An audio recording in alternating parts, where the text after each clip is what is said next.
Bismillahirrahmanirrahim. Assalamualaikum warahmatullahi wabarakatuh. Assalamualaikum. Wassalatu wassalamu ala rasulillah wa ala alihi wa ashabihi wa mawala. Amma ba'd.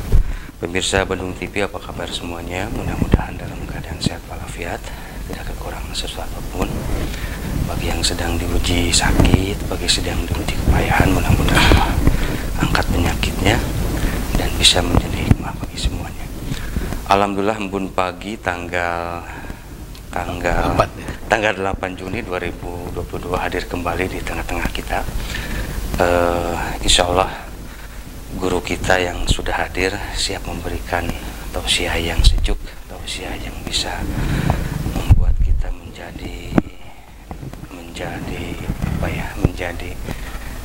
insya Allah akan menjadi ladang ilmu bagi kita semua. Tidak berlama-lama karena kita juga sempat agak telat. Apa kabar tadi? Alhamdulillah. Silakan langsung aja tadi. Ya, bismillahirrahmanirrahim. Assalamualaikum warahmatullahi wabarakatuh. Assalamualaikum warahmatullahi wabarakatuh. Puji syukur pada Allah Subhanahu wa taala atas segala nikmat yang luar biasa ya. Karena nikmat itu jangan dihitung katanya. Tapi harus disyukuri. Masya Allah. Nah, salawat salam semoga terus mengalir pada teladan kita semua, Nabi besar Nabi Muhammad SAW. Kita masih mengungkap tentang seputar silaturahmi ini, masih terus banyak pertanyaan ya. Ada hadis yang mengatakan la yadkhulul jannah, tidak akan masuk surga. Jadi tidak akan masuk surga. Siapa mereka itu? Qati'ur rahmi, orang yang memutuskan silaturahmi. Jadi baik hisia ataupun ma'nawiyah. Bahkan konon kabarnya tidak mencium baunya surga katanya. Masya Allah. Tidak akan mencium harumnya surga orang yang memutuskan silaturahmi. Nah, karena itu mari kita sambungkan yang terputus. Mari kita damaikan yang bertengkar dan terus silaturahmi terus. Karena silaturahmi itu akan membuka surga. Nah, yang kedua, orang yang tidak akan masuk surga itu adalah yang uququl walidain, yang menyakiti orang tua. Karena menyakiti orang tua itu adiyatul walidain a'dum indallah min naqsil ka'bati wal baitil ma'muri khamsa asrata marrah. Siapa yang menyakiti orang tua, sangat besar dosa di situ, hanya melebihi menghancurkan Ka'bah dan Baitul Ma'mur 15 kali. Jadi kalau na'udzubillah semua na'udzubillah, walaupun kita sering haji, sering umroh, kalau menyakiti orang tua itu habis Masya Allah. Makanya kata Nabi SAW, bila ada nabi setelahku, yang pas itu adalah Uwais Al-Qarni. Kalau ketemu dengan Uwais Al-Qarni, minta doa kepadanya. Itu di hadapan para sahabat. Masya Allah. Sayyidina Umar penasaran, siapa sih Uwais Al-Qarni itu? Setelah bertahun-tahun, ya, ternyata beliau itu salah satu amalannya adalah sempat rindu sama Nabi. Dia pergi dari Yaman menuju Madinah, ya, dan ternyata kurang lebih 100 meter lagi ada yang nyusul, rupanya ibunya sakit. Beliau batalkan berjumpa dengan Nabi, kembali kepada ibunya. Rupanya itu yang menyebabkan kenapa Nabi menyebut kalau ada Nabi setelahku yang pas adalah Uwais Al-Qarni, karena berkhidmat kepada ibunya. Nah, ternyata beberapa tahun kemudian Uwais Al-Qarni berangkat haji kan, sampai Umar bin Khattab nyari. Kata orang-orang rombongan itu, ada katanya namanya Uwais Al-Qarni, itu yang menjaga kambing saya.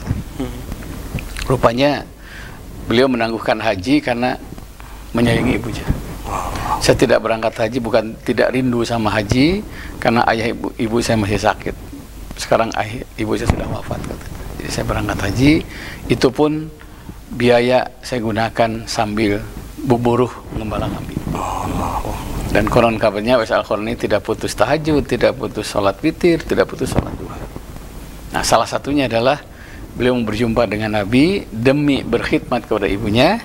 Beliau pergi lagi dan tidak jadi berjumpa dengan Nabi. Jadi Uwais Al-Qarni ini orang yang tidak sempat berjumpa dengan Nabi, tapi beliau dijamin ahli surga oleh Nabi SAW. Bahkan doanya diijabah. Nah, karena itu mari kita buka surga dengan cara apa? Buka baik silaturahmi, yang kedua berbuat baik sama orang tua, ketiga katanya orang yang tidak akan masuk surga itu yang sahibul khamr, ya, bersahabat dengan minuman keras. Nah, itu termasuk dalam Al-Quran itu disebut dengan al-khaba'is, ya, dalam hadis itu ummul khaba'is, ya. apa ibunya berbagai maksiat gitu ya. Minuman keras itu ibunya berbagai maksiat katanya. Makanya ketika setan menggoda manusia saat itu, suruh zina nggak mau, suruh judi nggak mau, akhirnya iblis mengatakan kasih dia minuman keras. Ketika mabok ya berzina ya berjudi juga. Makanya begitu banyak hadis-hadis yang menjelaskan tentang makna najis, adalah salah satunya orang yang suka minuman keras. Itu termasuk orang yang tidak akan masuk surga.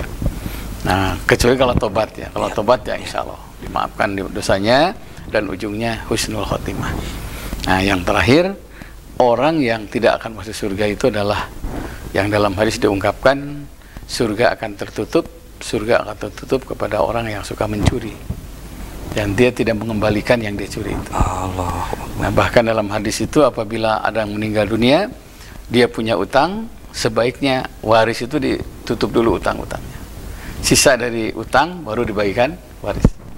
Karena ada hadis mengatakan siapa yang meninggal dunia punya utang, maglulun fi qabrihi, dibarengkos di dalam kubur. Allahu Akbar. Artinya mesti diutamakan dulu. Iya, diutamakan. Jadi waris utang dulu baru bagi waris. Okay. Nah, di kita kebanyakan lupa itu warisnya perebut, utang kolot diantepin.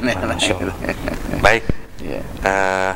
Nanti kita akan coba itu lagi tadi ya, karena tadi kita sempat berbicara Pak Ustadz tentang kedudukan Uwais Al-Qarni begitu mulia di sisi Rasul, dan nanti kita akan coba ini. Baik pemirsa di rumah, kita akan coba lanjut kembali setelah melihat beberapa pesan berikut ini. Silakan.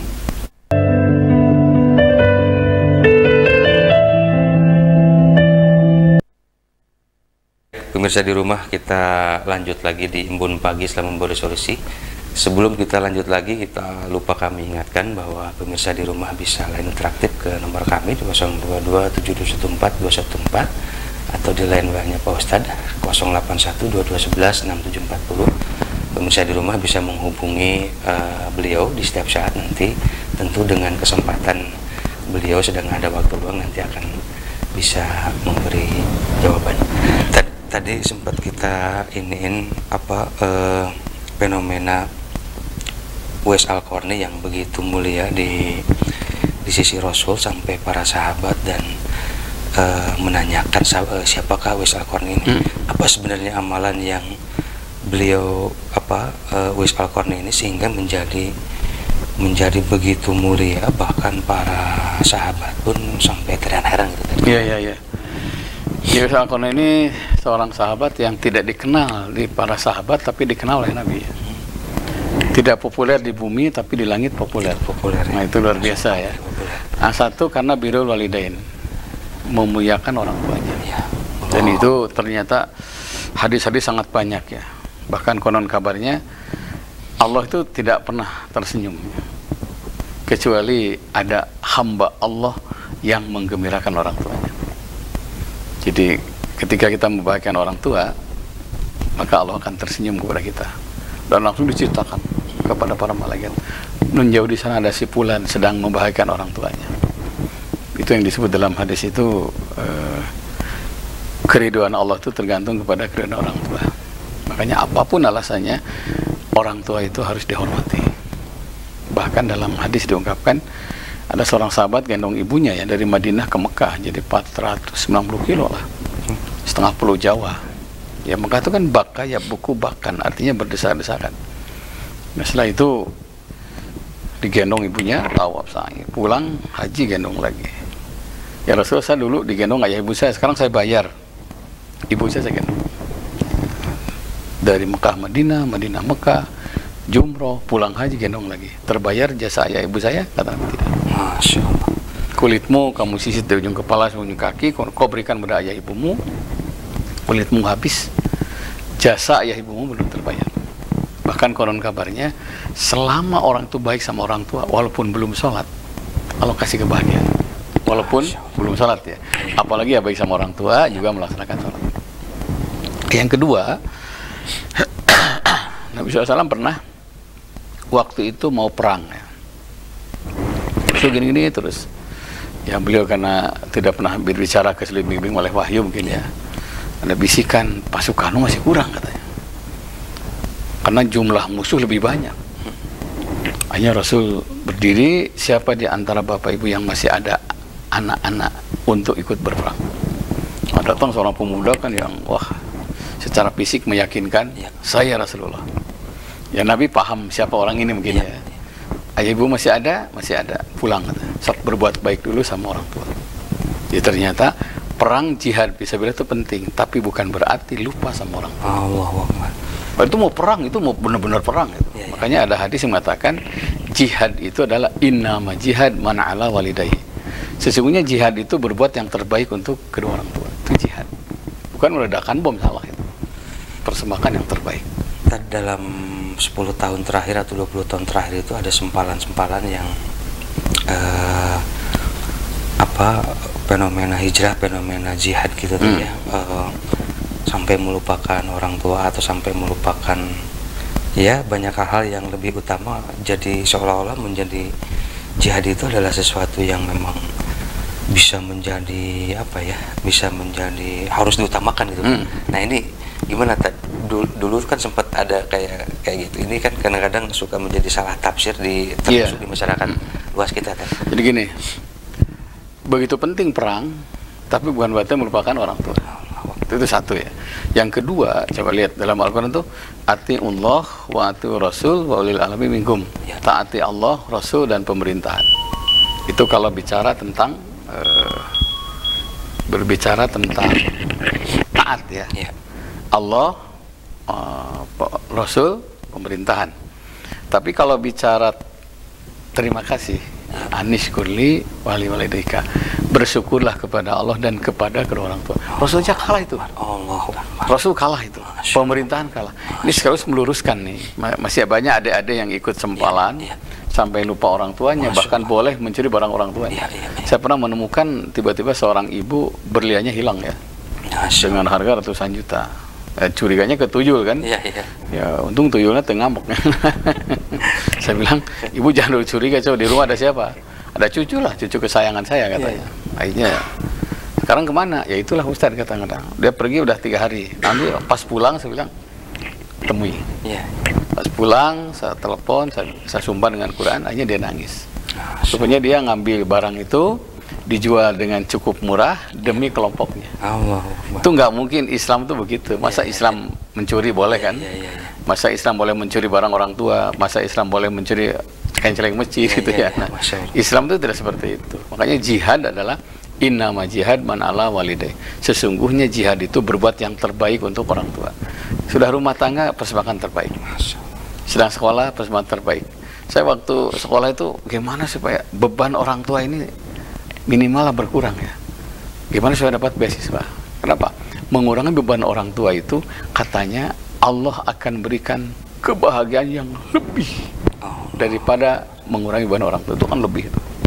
Karena anak-anak itu kadang-kadang ada istilah usaha nipu kolotnya. Dan sekarang ini ada anak yang gugat orang tuanya ya. Yang kedua, pemberian orang tua sama anak boleh diambil lagi. Tapi pemberian orang tua kepada anak, tapi pemberian anak sama orang tua nggak bisa diambil lagi. Itu kan bicara jasa ya. Makanya susahnya orang tua ngurus anak ada dalam Quran. Susahnya dosen ngurus mahasiswa nggak ada dalam Quran. Nah itu ya. Makanya khusus ibu ya, wahnan ala wahnin, kurhan wa waratun kurhan.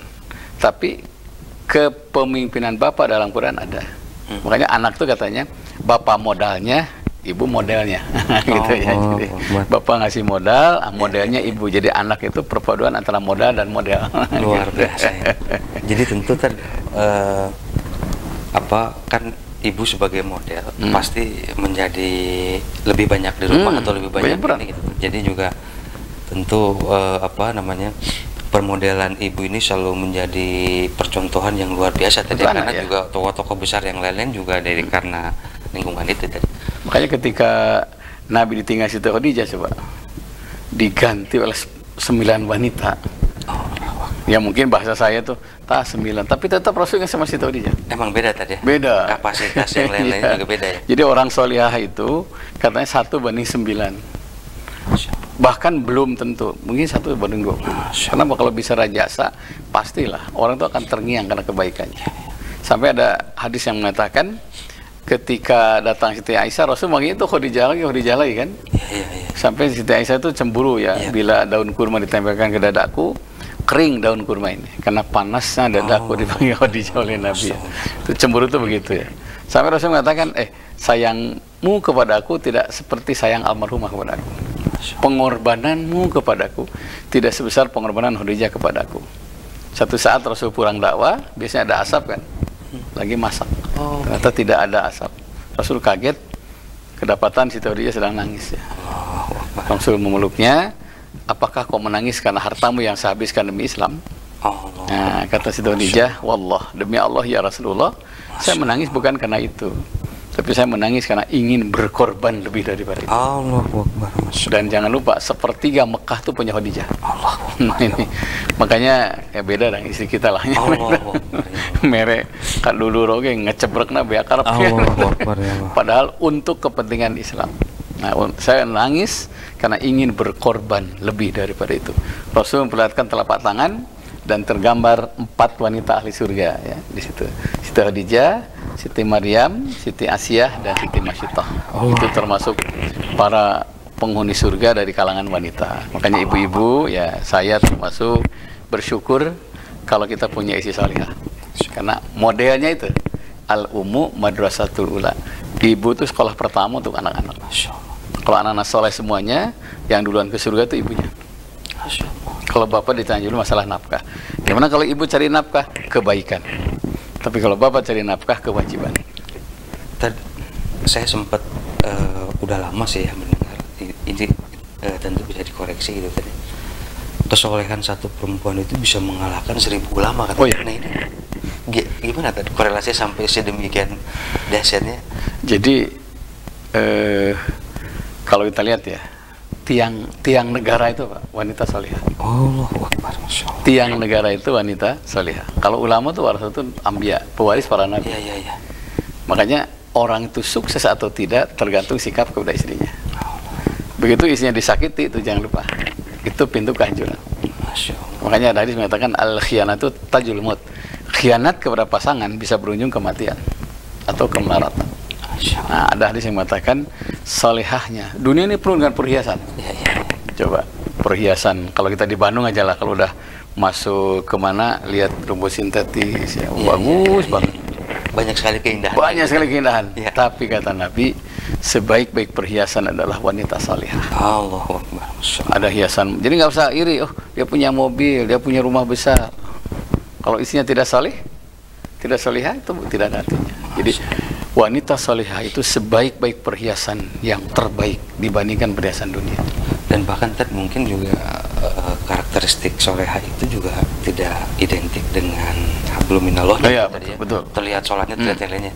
Itu juga cara menghadapi suami, cara menghadapi yang lain itu juga pasti jadi ukuran. Sampai pernah ada satu riwayat ya, Siti Fatimah itu kan waktu mau nikah sempat nanya ya, karena beliau ingin rumah tangga itu pertama terakhir ya, tidak mau gagal gitu kan.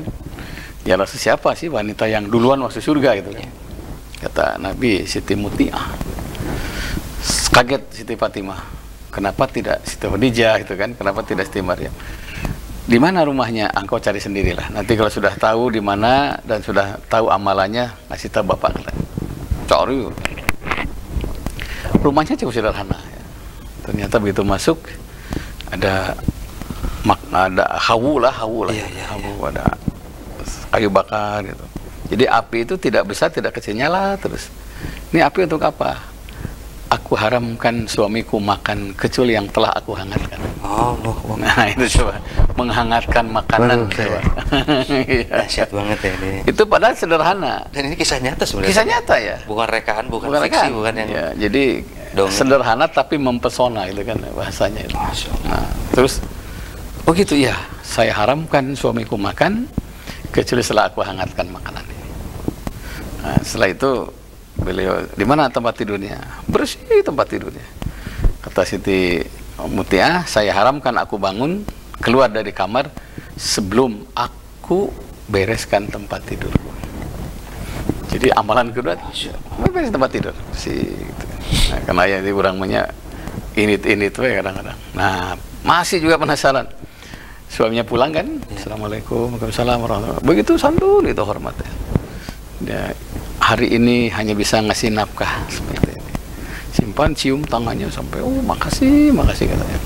Makasih karena lama hidupku lebih banyak dengan suamiku daripada ibuku. Ya itu ya. Lama hidupku lebih lama di suamiku, bukan di hadapan orang tua.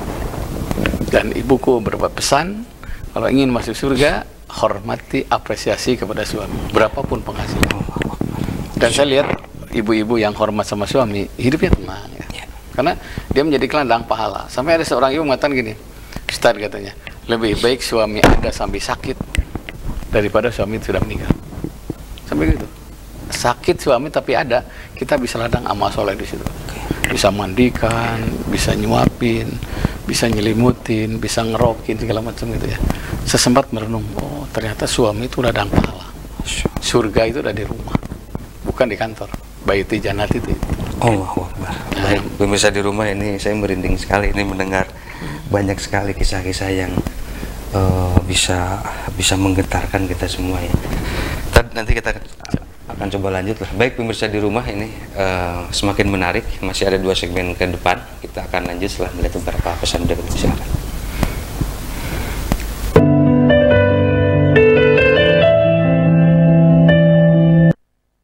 Baik pemirsa di rumah, ini semakin menarik, kita akan coba lanjut lagi. Cuman ada beberapa pertanyaan dari netizen ini yang akan kami coba akan bahas, karena ini juga banyak sekali yang menanyakan banyak hal yang kita coba apresiasi, kita akan coba jawab. Tapi tadi sebelum kita menanyakan dari berbagai netizen, kan ini tadi ya, kemarin ini banyak ada beberapa fenomena kejadian yang cukup menginikan, mungkin bahkan juga dunia ya, bukan juga di kota Bandung ya, menjadi pusat perhatian bagi dunia juga. Sampai sejauh mana tadi kematian itu bisa membawa, bisa memberikan nasihat yang paling terbaik itu tadi. Iya. Rasul coba terkenal. Ya gini, rahim bisa diteliti ya, ini laki perempuan bisa ya. Kapan lahir, dengan teknologi sekarang bisa ya sekarang. Iya. Bahkan ada jamaah saya yang lahir langsung kemar ya, ternyata di program gitu ya, di Singapura katanya gini. Tapi Al-Quran mengatakan begini, wa matadri nafsun bi ayyi ardin tamut. Tapi siapapun tidak akan tahu di bumi mana dia meninggal. Siapapun tidak akan mengetahui di mana sesoleh apapun, setaat apapun, ya. Setinggi ilmu apapun, setinggi teknologi apapun, wa matadri nafsun bi ayyi ardin tamut. Tidak akan mengetahui siapapun di bumi mana dia meninggal. Bahkan Rasul juga tidak mengetahui itu ya. Jam berapa, hari apa, dalam kondisi apa, di mana, itu hanya Allah yang tahu. Makanya dimanapun kita pergi, kemanapun tetap berbuat baik. Karena siapa tahu pergi tidak baik lagi. Saya waktu ayah meninggal itu 35 tahun usianya ya, berangkat sehat, ya, pulang jadi layon kan kata orang Sunda itu. Tidak ada firasat apa-apa. Tidak ada firasat apa-apa. Cuma ya, karena memang sudah gaib ya di situ. Betul-betul arifatul gaib. Udah sangat sehat kan? Oh sehat. Makanya perginya juga sehat, pamit dulu. Nah kata beberapa riwayat ya, kalau orang itu sudah kematian datang, tidak boleh bicara jika ya. Jika, kalau, apabila kayak kemarin tuh ada yang nanya sama saya, gimana Ustadz, ini kan dia sudah punya Pak Gubernur ya, Kang Eril itu kan udah punya sertifikat renang, nyelam, gini. Dalam Quran itu wa khalaqa kulla syai'in faqadahu taqdira. Allah ciptakan segala sesuatu dengan ukuran tertentu. Masya Allah. Ukuran ya. Ukuran. Takarannya di situ. Mungkin dia sertifikatnya takarannya Sungai Bandung mungkin. Nah, biasa-biasa lain lagi. Makanya tidak boleh berbuat sesuatu yang melebihi takaran. Kayak ke Mekah aja, ada yang berangkat semangat ibadah berlebihan terus, sedangkan yang namanya udara Mekah panas dingin itu press ke badan kita itu, menyerap langsung, sehingga kalau tidak istirahat itu pasti sakit. Makanya antara duha dan duhur itu harus ada istirahat. Nah gini aja, bukan harus tidur, tapi terlentang, karena fisik kita itu beda. Kadar kita tuh beda Mekah dengan Indonesia. Termasuk juga kondisi fisik orang Arab yang sudah terbiasa dengan beda ya. Makanya pakaian itu kan katanya lambang daerah tertentu. Ini kenapa pakai begini di Arab itu? Karena kondisinya begitu. Makanya orang yang menyesuaikan diri pakaian biasanya tidak akan sakit. Nah, karena udah mulai kayak Arab-Araban gitu ya. Nah, yang kedua jangan lupa bahwa setiap yang meninggal dunia tidak boleh bicara jika. Nah, makanya niat harus baik. Niat harus baik sehingga yang mendoakan itu baik. Nah, niatul mu'min khairum min amalihi. Niat seorang mukmin lebih baik dari amalnya. Kalau kita pergi husnul khotimah itu satu, meninggal dunia ketika mencari ilmu. Masya Allah, luar biasa. Nah, kedua, husnul khotimah itu yang mendoakan cukup banyak. Yang ketiga, dia restu ayah ibunya. Mah pergi dulu, meninggal sahid. Husnul khotimah. Nah, bahkan bagus kalau cium tangan dulu minta didoakan gitu kan. Ada kebiasaan di Padang itu kalau mau pergi ke mana saja pasti mendatangi para ustadz. Tolong doakan, tolong doakan, tolong doakan. Karena kita tidak ada jaminan, karena perjalanan itu kan nisful adab ya, setengah siksa. Jadi kalau sudah lihat perjalanan, saya kemarin waktu mudik kemana ke Sukawening di 8 jam gitu. Memang dahsyat itu tadi. Ya, dekat pada Kalimbangan kan itunya. 8 jam. Jadi oleh-oleh habis itu uang itu salah. Itu betul. Perjalanan itu nisful adab. Haji juga sama.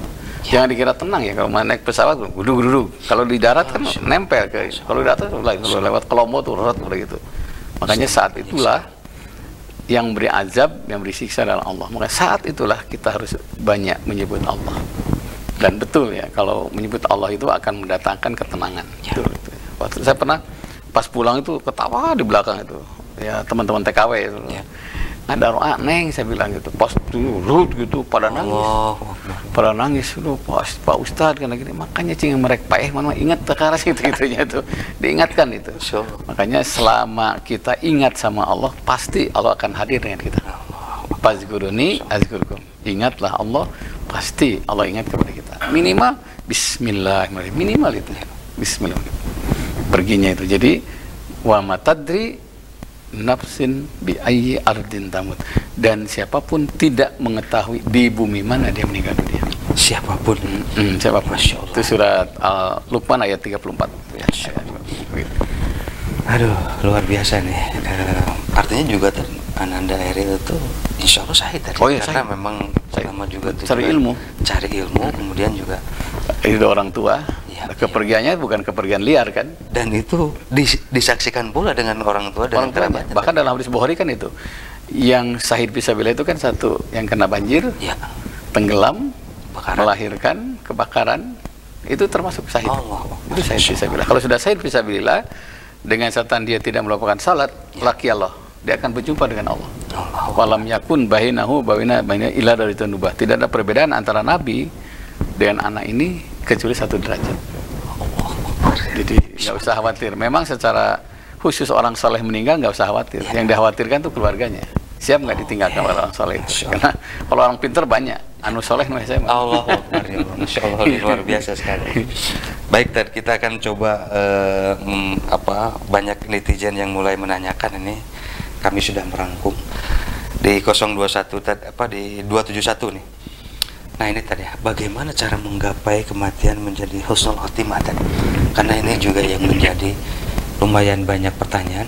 Jangan lupa bahwa kita memikirkan hidup enak, kita lupa memikirkan mati enak katanya tadi. Orang itu banyak memikirkan hidup enaknya, tapi tidak memikirkan mati enaknya. Nah betul itu ya. Nah gini, seluruh yang ada pada diri kita gunakan untuk kebaikan. Dari mulai panca indera lah. Aktivitas kita harus berbuat baik, karena inna rahmatallah qaribun minal muhsinin. Sesungguhnya rahmat Allah itu sangat dekat dengan orang yang berbuat baik. Kalau sudah dekat dengan rahmat Allah, wafat husnul khotimah. Baik yang sifatnya ritual ataupun sosial. Dia punya harta, gunakan untuk kebaikan.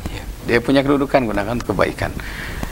Saya kemarin tuh ketemu salah satu teman Prof Sutami ya. Nah ini sangat populer itu.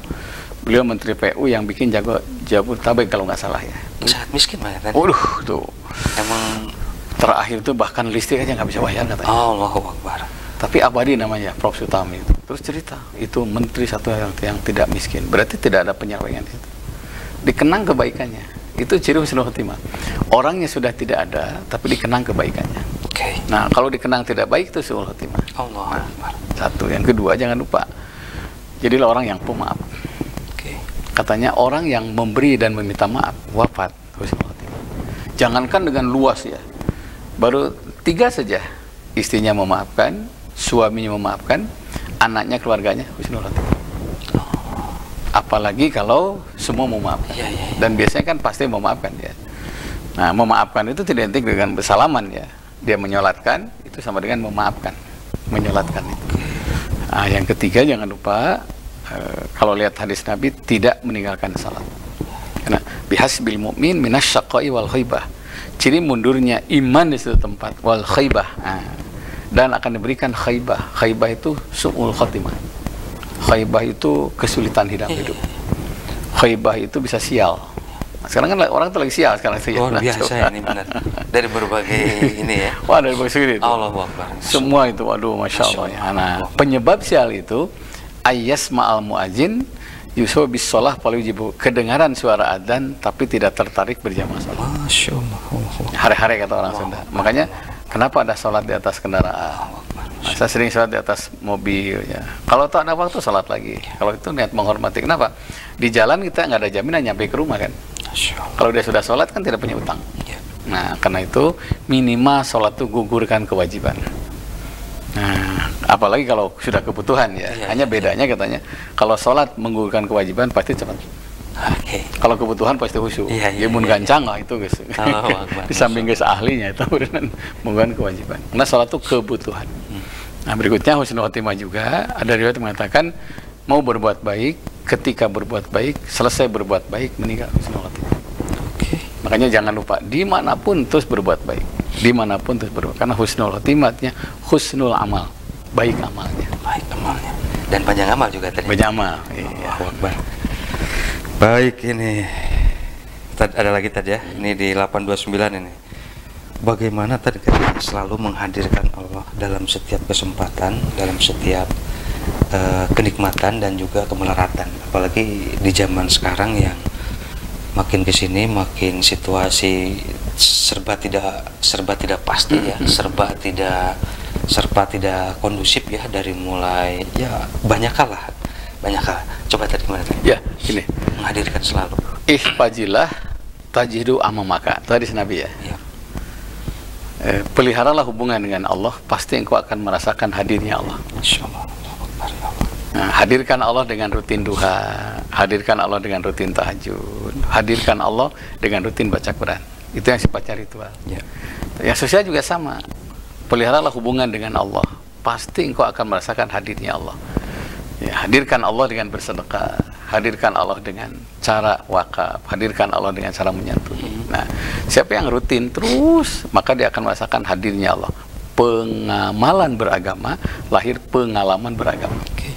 Jadi ente renghap ranjung ya, ente keangin-anginan kan, ada orang lagi susah baru ingat benghar saya tiga pohon gitu ya. Beri benghar ente sakit gitu. Yang kedua jangan lupa kalau ingin hadirnya Allah, dua amal soleh, sabar syukur. Ketika kita tidak berhasil, sabar. Nah, ketika berhasil, syukur. Dan hebatnya orang Islam kan itu. Ternyata rezeki itu ayah, sabar. Ketika berhasil dia syukur. Jadi tidak ada kesempatan untuk ingkar dari Allah. Nah, bila iman itu dibelah dua, sebelah kiri sabar, sebelah kanan syukur. Nah, kalau sabar ada, syukur ada, itulah iman. Jadi kalau kita ingin menghadirkan Allah, anta'lama annallaha ma'aka haitsu ma kunta. Engkau meyakini di mana saja berada, dilihat oleh Allah dan melihat Allah. Nah, dimanapun dia berada, sehingga muncul malu berbuat dosa. Nah, jadi amalan yang ketiga, hendaklah malu berbuat dosa, karena dimonitor oleh Allah.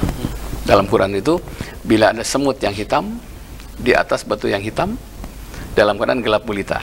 Coba, mun aya sireum hideung, luhureun batu hideung, dina kayan poek mongkleng katanya.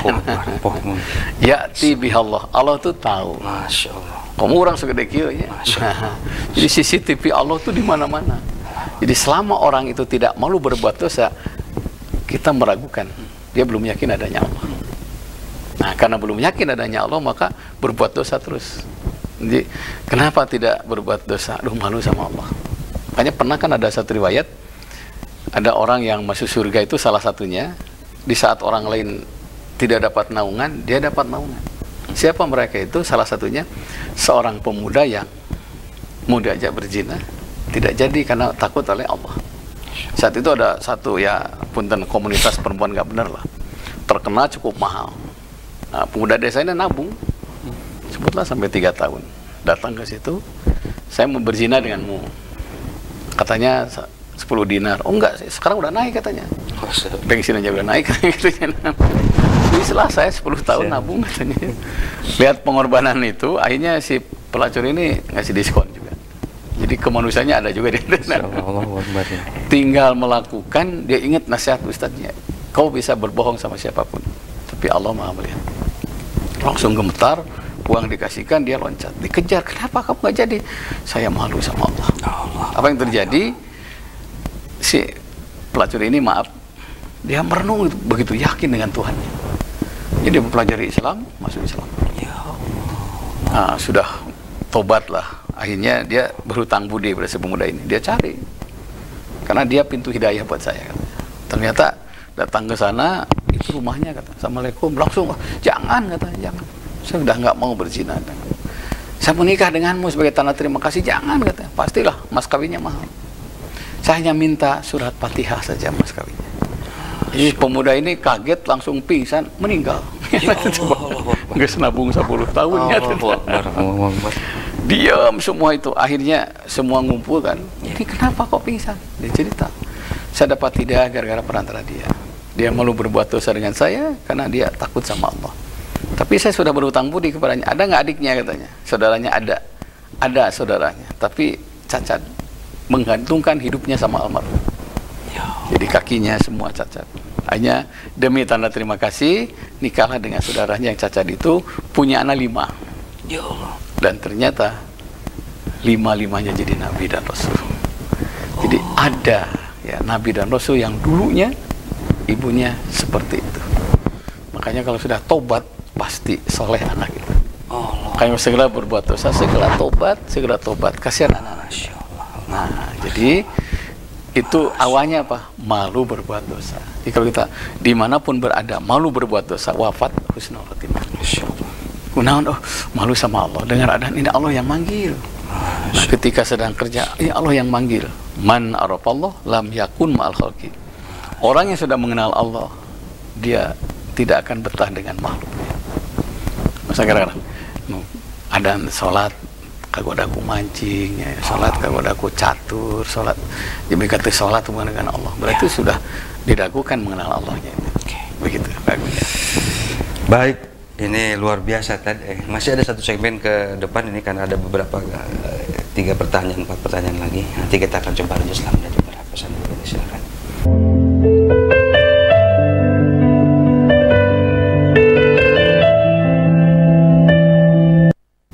Baik, pemirsa di rumah, ini segmen terakhir, kita manfaatkan waktu dengan sebaik mungkin. Ada beberapa pertanyaan netizen kira-kira 3-4. Saya akan coba bacakan tadi 649 ini. Ini nih, pembagian waris yang tidak adil sehingga berdampak kepada siapa saja nanti yang dampak yang pembagian waris tidak adil ini, dan akan seperti apa kan? Jadi gini, pembagian waris yang tidak adil berarti tidak ada takwa di situ. Karena adil itu, kata Nabi, Al-Quran mengatakan bahwa aqrabul taqwa, adillah, karena adil itu mendekatkan diri kepada takwa. Jadi kalau dia tidak takwa berarti tidak takut sama Allah. Makanya innalillahi wa inna ilaihi itu kembali kepada Allah. Orang yang meninggal jatah rezekinya sudah habis. Kembali pada yang punya, Allah ngatur dengan bab waris. Jadi kalau dia ikhlas diatur oleh Allah dengan bab waris, bagian dari ibadah. Dari ibadah. Karena bagian dari ibadah, kalau menentang bab waris berarti sudah ibadah hilang. Nah, gimana kalau tidak adil? Dampaknya gini. Ada hadis mengatakan man jama'al mala bighairi haqqin. Siapa yang mengumpulkan harta dengan tidak wajar. Tidak wajar. Salatullah, Allah akan menghancurkannya bil ma'i, dengan banjir. Watin gempa, wanar kebakaran, wasar dakat tipu. Allahu Akbar. Jadi kalau waris tidak adil berarti ada jatah saudara kita yang diambil. Kalau jatah saudaranya diambil, apalagi orang lain. Nah, makna bighairi haqqin itu mengambil harta yang tidak wajar itu adalah satu penipuan. Yang kedua termasuk waris yang tidak adil. Nanti yang bangkrut bukan satu orang. Semuanya kalau mendukung itu bangkrut. Makanya ada tawan saya gini. Saya lebih baik tidak menerima, kata kenapa? Itu tuh malah berpas, mangawe nyangakin. Karena rezeki itu bukan hanya dari bab warisan. Jadi dia tidak terlibat. Kenapa? Sudah kelihatan tidak adil. Makanya seorang ahli waris harus patuh aktif ya. Patuhi aktif masing-masing kan, ini harusnya gini, harusnya gini, harusnya gini, harusnya gini. Kenapa? Kita tidak mau bangkrut turunan kita gara-gara pembagian waris yang tidak adil. Dan agak identik selalu kebanyakan tidak barokah. Kenapa? Oh, iya. Apa karena bukan keringatnya atau gimana? Bukan keringat dia, melainkan itu keringat orang tua. Ya, jadi gini, karena dia tadi tidak ridho. Disuruh sholat mau, saum mau, haji mau. Tapi pas bagian harta waris nggak mau, itu salah itu. Dan itu yang menyebabkan tidak barokah. Kan barokah tuh kasih sayang Allah yang mengalir. Oke, kasih sayang Allah. Jadi barokah itu artinya birka, air yang mengalir. Barokah ngalir kasih sayang Allah. Gara-gara pembagian waris tidak adil itu tersumbatlah aliran kasih sayang Allah itu. Tersumbat rezekinya, tersumbat sehatnya, bahkan nauzubillah, summa nauzubillah, yang ditunggu itu oleh neraka. Makanya Nabi mengatakan hasinu amwalakum, bentengi harta kalian dengan cara bil adli, dengan adil pembagian waris, bis zakat dengan zakat, bis sedekah dengan sedekah. Nah kalau waris tidak adil itu calon pibangkrut, betul. Mungkin 1-2 tahun bisa dia menikmati, tapi ke bawah dan tidak akan bahagia. Sudah banyak kisah lah tadi. Iya, yurusul faqra, mewariskan kemelaratan. Dia yang berbuat tidak adil, anak yang melarat. Itu kejadian seperti itu. Jadi ke bawah juga kan? Ke bawah, karena rumusnya itu adzambu syu'mun bighairi fa'ili. Dosa itu membawa sial, bukan pelakunya. Makanya kalau sayang sama anak, udah bagi dengan waris, bahkan lebih cepat lebih bagus. Nah, minimal ada kesepakatan ya. Ini tanah nih, tanah ini kalau dibagikan udah enak, digurat-gurat tuh, udah dijual aja, nanti tunggu laku. Dengan jangan lupa harganya harus layak. Jangan digebro gitu, karena ini dibagi ke dana, tidak harus layak tetap. Gitu. Luar biasa ini. Baik, ada lagi nih. Nah ini tadi, ini mungkin juga. Ini kami ini sering piknik dengan teman-teman dan bahkan intensitasnya mungkin orang zaman sekarang itu bilang healing gitu tadi. Intensitasnya tuh lumayan sering gitu. Hukumnya seperti apa sih tadi? Karena mungkin jadi terlalu sering. Yang tidak boleh itu apa? Israf ya, berlebihan. Al-asriyah, memanage waktu dengan baik. Karena kalau tujuannya baik, pastilah hal jajal ihsan ilal ihsan. Tidak ada kebaikan, pasti ujung kebaikan. Kalau piknik, apa namanya, reuni gitu ya. Kalau piknik ujungnya teuni, jangan. Gitu. Oleh saya lupa pekerjaan pokok, lupa anak, lupa suami, lupa keluarga. Wah itu muru, apa istilah Sunda itu ya. Mudah yang lebih, jangan bersihkan langit sementara bumi masih kotor. Terus saya piknik, pokok kerjaan itu salah. Tapi ada waktu tertentu. Saya juga sama. 3 bulan kemana lah, 6 bulan kemana. Karena ada hadis ini, rawihu kulubakum saatan pasatan. Refreshing kalian saat-saat tertentu. Saat-saat tertentu itu tidak mengganggu pekerjaan pokok. Kalau udah refreshing, karena lupa waktu kadang-kadang. Nah, jangan lupa kapan refreshing ada waktu khusus, kapan kerja ada waktu khusus, kapan selaku ayah yang baik ada waktu khusus. Jadi al-asriyah, memanage waktu dengan baik. Yang tidak boleh itu israf, berlebihan. Minggu iya piknik, minggu hari kapan mandi. Satu lagi terakhir ini nah ini apa di 641 memberi tapi ada niatan tertentu ya, mungkin kalau kita lebih ini dengan politik praktis misalkan tadi ya. Ada calon-calon tertentu yang dengan motif-motif tertentu tapi ada tujuan tertentu ini hukumnya. Dalam Quran itu ada pahala yang dibatalkan ya, bil manni wal ada, yang menyebut-nyebut dan sambil menyakiti. Nah, jadi kalau memberi tujuannya untuk kepentingan kelompok karena menyangkut pemilu dan sebagainya, terima aja, nggak ada masalah. Tetap yang namanya berarti riya di situ kan ya. Riya memberi lebih bagus daripada ikhlas tidak memberi. Itulah, manfaatkan aja jalan naon kan kayak terjadi jalan geus boga, jadi ngalir terus, minimal dapat penghargaan dari sama manusia. Gitu. Jadi riya memberi lebih baik daripada ikhlas memberi. Gitunya. Yang bagus mah itu ikhlas memberi yang lebih baik begitu. Ya minimal juga dampaknya ada lah itu. Dampaknya ada. Oke, pemirsa di rumah, sayang sekali ini waktunya sudah habis. Dan ada konklusi dan kasih kesimpulan sama doa tadi. Pemirsa Bandung TV yang dimuliakan Allah Subhanahu wa taala, insyaallah Rabu depan ketemu lagi. Terus sambungkan silaturahmi, buka surga dengan silaturahmi, buka surga dengan berbuat baik sama orang tua, buka surga dengan cara menjauhi perbuatan dosa.